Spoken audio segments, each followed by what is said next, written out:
चुड़ैल और उसकी बेटी का आतंक।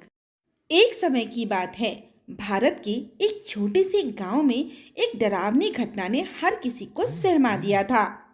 इस गांव का नाम सोनपुर था। एक बार की बात है, सर्दियों की रात थी। पूरा गांव ठंडी हवाओं के कारण अपने अपने घरों में दुबका हुआ था। अचानक गांव के बीच से एक जोरदार चीख की आवाज सुनाई दी। लोग सहम गए। कोई भी बाहर झांकने की हिम्मत नहीं कर पा रहा था, लेकिन फिर भी कुछ लोगों ने दरवाजों की झिरी से देखा। उन्होंने देखा कि एक काली परछाई गांव की गलियों में घूम रही थी। वो चुड़ैल थी। उसके लंबे बाल बिखरे हुए थे और उसके कपड़े फटे हुए थे। उसकी आंखें जलते हुए अंगारों जैसी दिख रही थी।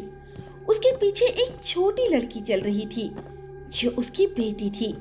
वो भी उतनी ही डरावनी थी।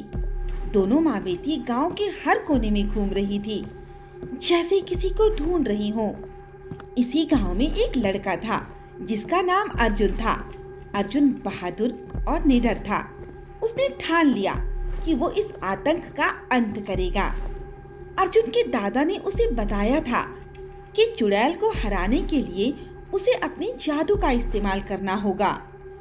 उन्होंने अर्जुन को एक प्राचीन कथा सुनाई, जिसमें कहा गया था कि जंगल में कुछ दुर्लभ जड़ी बूटियां मिलती हैं, जिनसे एक तावीज बनाया जा सकता है। ये तावीज चुड़ैल की शक्तियों को खत्म कर सकता है।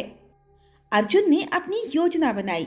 वो अगले ही दिन सुबह जंगल गया और उन जड़ी बूटियों को ढूंढने लगा। उसे कई घंटे लग गए, लेकिन आखिरकार उसने वो जड़ी बूटियां इकट्ठा कर ली। घर आकर उसने अपने दादा की मदद से तावीज बनाया। पूर्णिमा की रात आ गई। अर्जुन ने खुद को चुड़ैल और उसकी बेटी के सामने पेश किया। गांव वाले डर के मारे अपने अपने घरों में छुपे हुए थे। अर्जुन ने जैसे ही खंडहर के पास कदम रखा, एक ठंडी हवा का झोंका उसके शरीर से टकराया। उसने देखा कि चुड़ैल और उसकी बेटी उसके सामने आ गई। चुड़ैल ने अपनी भयानक आवाज में अर्जुन से कहा, तू यहाँ क्यों आया है? क्या तुझे अपनी मौत प्यारी है? अर्जुन ने बिना डरे जवाब दिया, मैं यहाँ तुम्हारे आतंक का अंत करने आया हूँ। चुड़ैल जोर जोर से हंसने लगी और उसने अर्जुन पर हमला करने की कोशिश की, लेकिन अर्जुन ने तुरंत तावीज को हवा में लहराया।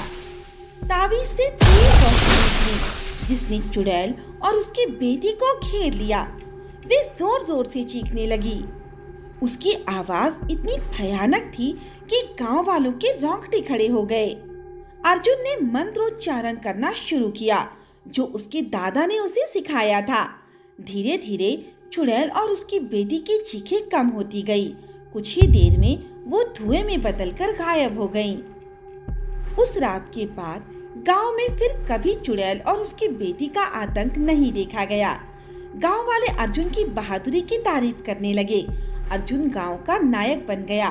उसकी कहानी पूरे क्षेत्र में फैल गई और लोग उसकी साहस की मिसाल देने लगे।